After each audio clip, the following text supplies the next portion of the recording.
balik lagi di Diari Salwa. Semoga teman-teman gak pernah bosan untuk mendengarkan apa yang aku baca.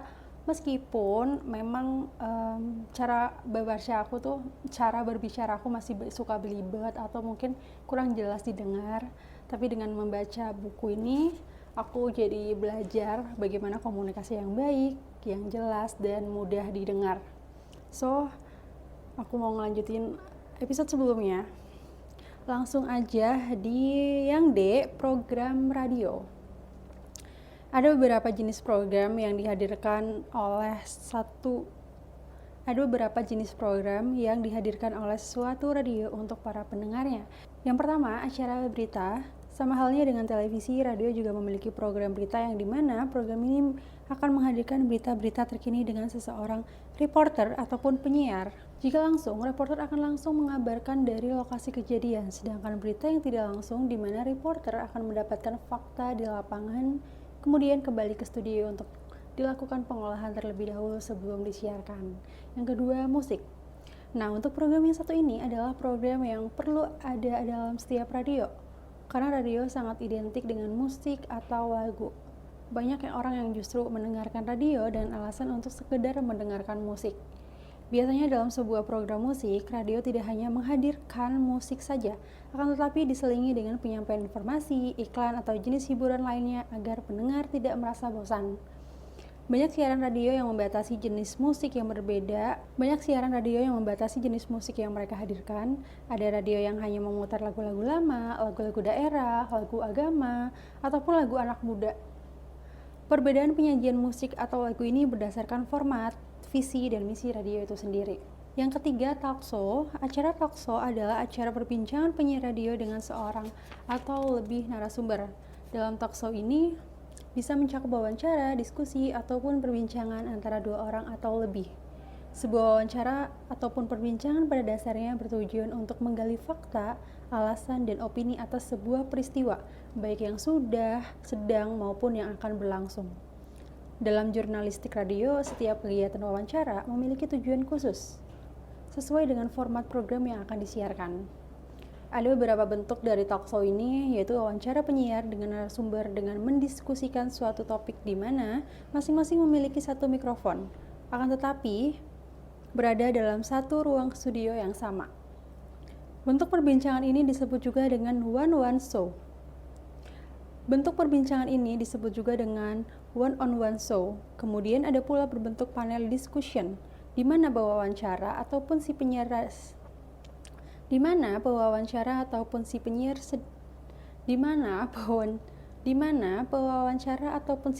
sebagai moderator hadir bersama sejumlah narasumber.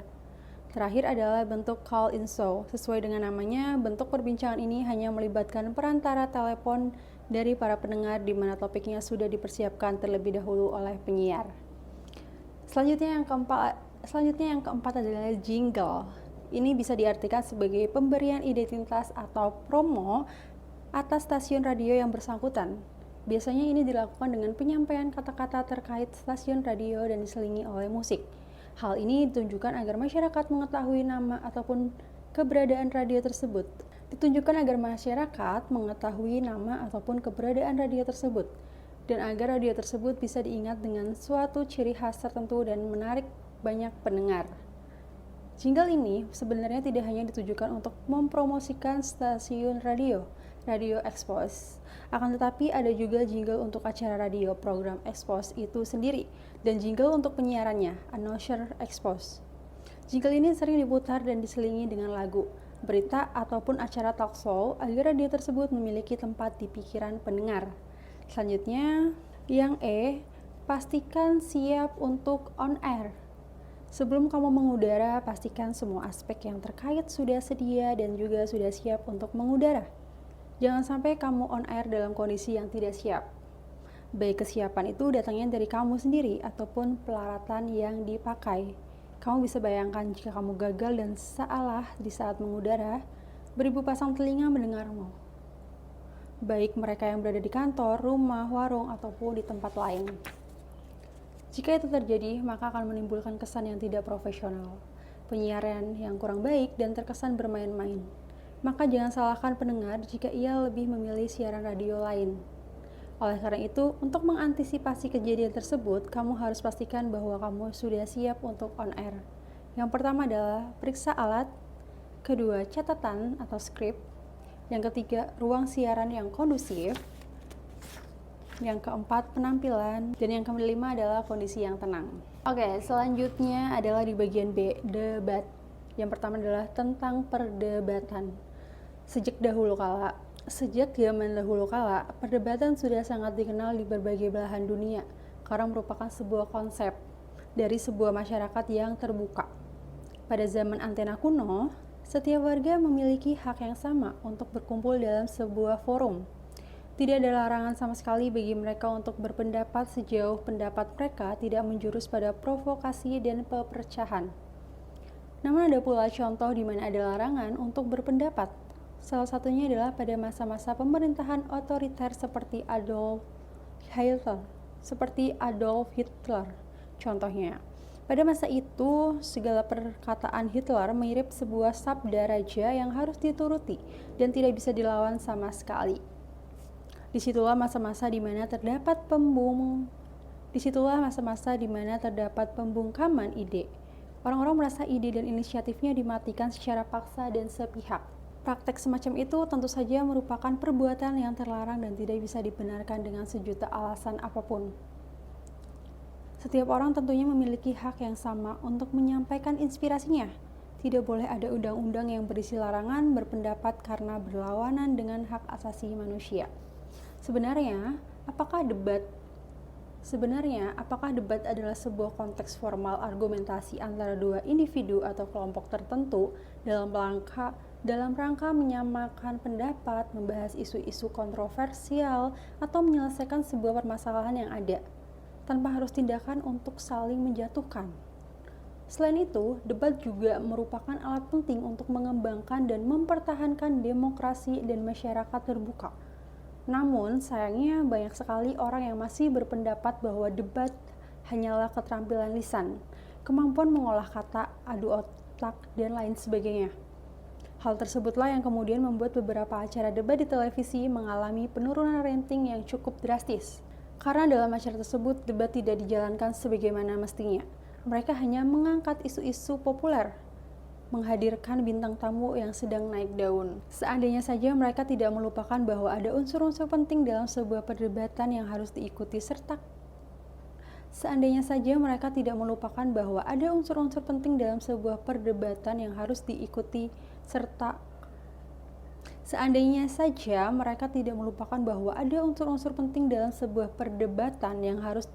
sertakan dalam acara tersebut, tentunya acara debat tersebut tetap bertahan dan mengalami kenaikan rating dalam setiap penanganannya. Sekali lagi, debat bukanlah sebuah forum untuk menyatakan kebenaran mutlak, melainkan sarana untuk membuat dan mengevaluasi argumen yang memungkinkan debat untuk lebih memahami posisi mereka sendiri dan orang lain. Rasa perjalanan bersama menuju kebenaran membawa debat lebih dekat bersama-sama. Bahkan ketika mereka mewakili sisi berlawanan dari sebuah isu atau datang dari budaya yang sangat berbeda atau kelas sosial. Dengan demikian, perdebatan memupuk nilai-nilai demokrasi penting dari diskusi yang bebas dan terbuka. Selanjutnya, yang kedua adalah mengapa harus berdebat. Dalam hidup, terkadang kita harus bertemu dengan sebuah perbedaan pendapat. Perbedaan prinsip dan pemikiran memang bisa membuat kita terseret di dalam sebuah perdebatan. Ada sebagian orang yang menyukai perdebatan, namun ada pula orang yang berusaha untuk menghindari sebuah perdebatan. Orang yang menyukai perdebatan biasanya adalah tipe orang yang komunikatif. Mereka suka sekali berbicara di depan orang banyak. Salah satu orang yang paling suka berdebat adalah seorang tenaga pendidik seperti dosen, guru, ataupun tenor. Bagi seorang guru, berdebat justru bisa membantunya untuk menemukan solusi dari sebuah permasalahan atau materi yang dipaparkan. Terlebih lagi untuk materi-materi ilmu sosial seperti antropologi, sosial politik, atau sosiologi. Contoh berikutnya adalah seorang hakim. Dalam setiap persidangan, seorang hakim tidak boleh asal-asalan dalam menjatuhkan sebuah hukuman kepada tersangka ataupun terdakwa. Di dalam sebuah persidangan, seorang hakim harus bisa mendengarkan pendapat saksi, jaksa, pengacara, dan tentunya juga diwajibkan untuk mempertimbangkan bukti-bukti yang ditawarkan di dalam persidangan tersebut. Sebuah perdebatan yang baik seharusnya bisa meringankan sebuah masalah, bukan membuat sebuah masalah menjadi semakin keruh, kusut, tidak ada ujung pangkalnya, dan tidak terselesaikan. Perdebatan juga seharusnya dilakukan dalam proses yang lembut, penuh kesopanan, dan masih memperhatikan norma-norma yang berlaku. Tapi jika ada sebuah perdebatan yang di situ terdapat aksi kekerasan seperti memukul, mencaci, menyiramkan air minum di wajah lawan bicara, bahkan sampai mengarah pada tindak kriminalitas, berarti perdebatan semacam itu bukanlah perdebatan yang sehat dan pantas untuk kita contoh. Mari kita lihat contoh perdebatan berikut ini. Oke, yang selanjutnya yang ketiga, persiapan yang matang sebelum berdebat.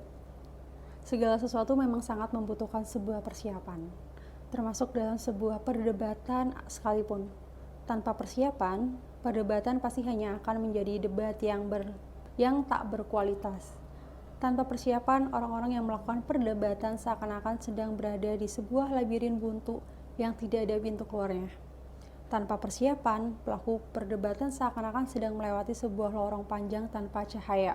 Contoh persiapan yang perlu dicontoh persiapan saat memulai berdebat adalah yang pertama, cek ulang tinjau debatmu. Apa gunanya kita berdebat panjang lebar jika tidak mengarah pada satu titik terang? Kalau sekedar adu kepintaran, mengapa tidak ikut olimpiade fisika saja? Perdebatan bukan masalah siapa pintar dan siapa yang tidak pintar, tapi tentang bagaimana kita bisa satu ide, satu visi, dan tentunya satu misi dalam menuju ke titik yang lebih baik dari sebelumnya. Yang kedua, paparkan semua argumen yang ada. Hal yang paling sering diabaikan oleh orang lain ketika berdebat adalah bukti atau argumen. Mereka berdebat asal bicara, tapi ketika ditanya atas dasar apa kamu berkata seperti itu, maka mereka menjawab, tidak ada dasarnya, aku berbicara atas dasar intuisiku saja. Tidak ada dasarnya, aku berbicara atas dasar intuisiku saja. Bagaimana mungkin sebuah intuisi bisa mengalahkan bukti? Bisikan hati itu ada dua macam. Jika bisikan hati itu benar, berarti itu memang dari Tuhan. Tapi jika bisikan hati itu salah, berarti itu hanya sebuah prasangka buruk. Dan setiap agama di dunia ini menganggap prasangka buruk adalah salah satu penyakit hati yang berawal dari bisikan setan. Tidak ada yang menjamin bahwa sebuah intuisi itu selalu benar. Sebagai contoh, misalnya seorang karyawan rendah dari sebuah perusahaan yang membeli mobil baru, lalu ada beberapa masyarakat yang mengatakan bahwa mobil itu adalah hasil korupsi. Dari manakah orang-orang tahu bahwa itu hasil korupsi? Dari intuisi. Lalu bagaimana jika mobil itu adalah hasil tabungannya selama ia bekerja? Bukankah itu bisa saja terjadi? Atau barangkali mobil tersebut adalah harta warisan? Itulah sebabnya mengapa kita tidak boleh membawa prasangka dalam setiap perdebatan. Selanjutnya yang C, tunjukkan fakta. Dalam sebuah perdebatan, argumen yang ditunjukkan seharusnya bukan argumen sembarangan, melainkan sebuah fakta. Dalam sebuah perdebatan seharusnya tidak ada argumen yang hanya katanya, menurut, si, dengar-dengar sih, dan argumen-argumen tidak pasti lainnya. Argumen-argumen semacam itu adalah bukti yang tidak sah dalam sebuah perdebatan. Daripada sama-sama membuang-buang tenaga, ada baiknya bila argumen yang kita paparkan adalah argumen yang terpercaya. Jika kamu memakai rujukan atau referensi sebuah buku, maka pilihlah buku yang ditulis oleh pakar atau ahlinya, bukan penulis yang abal-abal atau tidak jelas kesuksesannya. Jika kamu mengambil referensi berupa perkataan orang lain, pakailah perkataan dari orang yang terkenal, bukan perkataan orang yang biasa yang belum dikenal banyak orang. Dengan demikian, orang pasti akan lebih yakin dengan pemaparanmu. Tidak hanya itu saja, jika argumen yang kamu tunjukkan adalah fakta yang terbukti kebenarannya, tidak menutup kemungkinan lawan bicaramu akan setuju dan sependapat denganmu. Terlebih lagi jika lawan bicaramu juga mengetahui dengan baik tentang fakta yang kamu tunjukkan dalam perdebatan itu, maka kamu bisa dengan mudah memenangkan perdebatan itu. Selanjutnya yang keempat atau yang D, bedakan antara opini, persepsi, dan fakta. Opini, persepsi, dan fakta adalah 3 kata yang sekilas nyaris sama, tapi sebenarnya memiliki makna yang berbeda. Banyak sekali orang yang masih salah dalam mengartikan dan membedakan ketiga hal tersebut. Kadang mereka menyebut suatu sebagai fakta, padahal itu hanyalah opini atau bahkan persepsinya sendiri. Sebaliknya, terkadang orang menyebutkan sebagai sebuah opini atau persepsi, padahal yang dipikirnya opini tersebut adalah fakta sebenarnya. Opini adalah sebuah ide, pikiran ataupun pendapat terhadap sesuatu hal yang sifatnya cenderung tidak objektif dan belum tentu kebenarannya. Kemudian yang disebut dengan persepsi adalah tanggapan seseorang terhadap isu tertentu. Sedangkan yang dimaksud dengan fakta adalah suatu keadaan atau kejadian yang benar-benar nyata terjadi. Oke, selanjutnya yang keempat adalah saatnya untuk berdebat. Ketika sudah memasuki ruang perdebatan, kita tidak mungkin mundur kemudian membatalkan perdebatan itu. Mau tidak mau, suka tidak suka, siap tidak siap, kita harus tetap berada di ruangan itu untuk mengupas sebuah permasalahan melalui perdebatan. Tapi sebelum kita berdebat, setidaknya ada beberapa hal yang harus kita pikirkan terlebih dahulu, yaitu seperti yang pertama, cek ulang manfaat perdebatan itu. Pada kalanya kita suka memperdebatkan masalah yang tidak terlalu penting. Terkadang kita suka melihat acara perdebatan di televisi yang sebenarnya tidak penting sama sekali. Mereka hanya membuang-buang waktu untuk membahas hal yang sebenarnya sudah tidak jelas titik terangnya demi untuk menaikkan rating saja. Yang kedua, cek lokasi kamu. Sebelum berdebat, hal yang harus kamu perhatikan adalah lokasi debat kamu. Jangan sampai kamu berdebat di tempat yang tidak semestinya. Kita seringkali melihat sepasang anak muda yang berdebat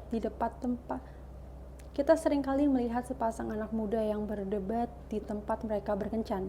Biasanya ada pihak yang curiga dengan pasangannya sendiri, sehingga keluarlah kata-kata tidak pantas yang kemudian memicu sebuah perdebatan dan berujung pada sebuah keributan. Yang ketiga, cek ulang kerahasiaan masalah. Hal selanjutnya yang harus dilihat adalah kerahasiaan dari masalah yang akan diperdebatkan. Apabila masalah yang akan didebatkan bersifat rahasia, maka janganlah melakukan perdebatan tentang masalah semacam itu dengan orang-orang yang tidak bisa dipercayai. Seperti misalnya tentang pembagian harta waris, masalah keluarga, dan lain sebagainya. Selanjutnya yang keempat, cek ulang informasi permasalahan. Hal selanjutnya yang harus diperiksa adalah informasi permasalahan. Apakah permasalahan tersebut adalah benar-benar ada ataukah tidak? Yang kelima, cek ulang emosimu dan lawan bicaramu. Selain itu, perhatikan juga emosi lawan bicaramu. Jangan sampai kamu salah persiapan dalam menghadapi lawan bicara. Jika kamu bertemu dengan lawan bicara yang emosinya sedang panas, maka hadapi dia dengan dingin dan lembut. Tunjukkan kepadanya bahwa kamu adalah pribadi yang lembut, sopan, dan penuh cinta. Jika kamu melawannya dengan sikap yang keras, maka yang terjadi adalah sebuah pertandingan ego, di mana dua orang yang sama-sama keras kepala bertemu dalam sebuah arena yang bernama debat. Selain emosi lawan, kamu juga harus memeriksa ulang emosimu sendiri. Jika terlalu emosi, maka kamu harus melatih untuk bisa lebih tenang dan sabar. Selain itu, kamu juga harus mempersiapkan emosimu untuk hasil dari perdebatan itu. Janganlah kamu sombong jika kamu memenangkan perdebatan tersebut, dan janganlah kamu depresi jika kalah dalam perdebatan tersebut. Jangan sampai kita terlanjur membahas suatu masalah, tapi masalah tersebut tidak jelas kebenarannya. Oke, selanjutnya yang kelima, sopan santun dalam berdebat. Indahnya dunia jika kita selalu mengutamakan sopan santun dalam berbagai hal. Indahnya dunia jika kita selalu mengutamakan sopan santun dalam berbagai hal. Begitu juga indahnya dunia ini jika kita selalu mengutamakan sopan santun dalam berbagai hal. Begitu juga ketika kita berdebat. Betapa indahnya jika sebuah debat diwarnai dengan sikap sopan dan santun dalam berbahasa. Namun praktiknya, sering kita melihat sebuah debat yang harus melibatkan beberapa unit polisi mengamankan untuk mencegah jika terjadi sebuah keributan dalam perdebatan itu. Sopan santun pembicara ketika berbicara, yaitu yang pertama, memiliki pengetahuan tentang topik pembahasan. Seorang pembicara setidaknya harus benar-benar tahu tentang apa yang dia bicarakan. Yang kedua, memiliki kemampuan dalam menganalisis topik pembahasan. Seorang pembicara juga harus mampu dalam mengolah, menyajikan, dan menganalisis topik pembahasan. Yang ketiga, mengetahui prinsip-prinsip berargumentasi. Orang yang debat juga bisa menguasai bagaimana prinsip-prinsip dalam berargumentasi. Dan yang keempat, mampu memberikan apresiasi terhadap pembuktian fakta-fakta. Seorang pembicara juga harus bisa memberikan apresiasi terhadap pembuktian fakta-fakta yang ada. Yang kelima, cakap dalam menemukan sebuah pikiran. Yang kelima, cakap dalam menemukan buah pikiran. Seorang pembicara juga harus pandai dalam menemukan buah pikiran. Yang keenam, keterampilan untuk mengungkap dan membuktikan fakta-fakta yang ada. Seorang pembicara sebisa mungkin harus memiliki kegemaran untuk membaca. Yang ketujuh, keterampilan dalam membuktikan kesalahan-kesalahan yang ada. Ketika seorang pembicara bertemu dengan kesalahan dalam sebuah perdebatan, maka mau tidak mau dia harus bisa membuktikan kesalahan tersebut. Yang terakhir, keterampilan dalam berbicara di hadapan orang banyak. Terakhir, hal yang tidak kalah pentingnya yang harus dimiliki oleh seorang pembicara adalah kemampuan dalam berbicara. Tidak mungkin rasanya seseorang pembicara hanya berdiam diri saja di depan forum atau menyampaikan informasi dengan menggunakan bahasa isyarat kepada pihak lawan. Oke, sampai sini aja episode kali ini.